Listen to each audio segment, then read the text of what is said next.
Old is gold అన్నట్టు ఇప్పుడైతే అందరూ కూడా ఫ్రంట్ అండ్ బ్యాక్ నెక్స్‌కి బార్డర్‌ని యాడ్ చేసి స్టిచ్చింగ్ చేయించుకుంటున్నారు. కాకపోతే కొంచెం న్యూ లుక్‌గా చిన్న చిన్న చేంజెస్ చేసి బార్డర్‌ని అయితే యాడ్ చేసి స్టిచ్చింగ్ చేసుకుంటున్నారు.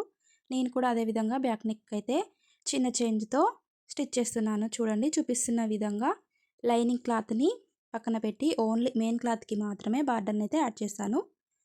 తర్వాత చూపిస్తున్న విధంగా పొట్లీ బటన్స్‌ని అయితే నేను ముందే ప్రిపేర్ చేసి పెట్టుకున్నాను.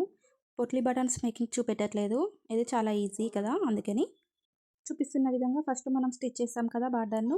సేమ్ అదే లైన్ మీద ఈ బటన్స్‌ని అయితే స్టిచ్ చేసుకోవాలి. ఓన్లీ వన్ సైడ్ మాత్రమే ఈ విధంగా స్టిచ్ చేయాలి.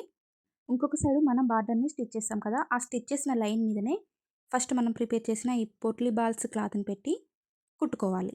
ఇప్పుడు మనం స్టిచ్ చేస్తుంది ఓన్లీ బ్యాక్ పార్ట్ యొక్క మెయిన్ క్లాత్ మాత్రమే. లైనింగ్‌కి అయితే నేను ఎలాంటి స్టిచెస్ వేయట్లేదు. నేను చూపిస్తున్న విధంగానే మీరు కూడా స్టిచ్ చేసుకోండి. ఈ విధంగా మెయిన్ క్లాత్‌కి మాత్రమే స్టిచ్ చేయడం వల్ల లైనింగ్‌కి అయితే ఎలాంటి స్టిచెస్ ఉండవు.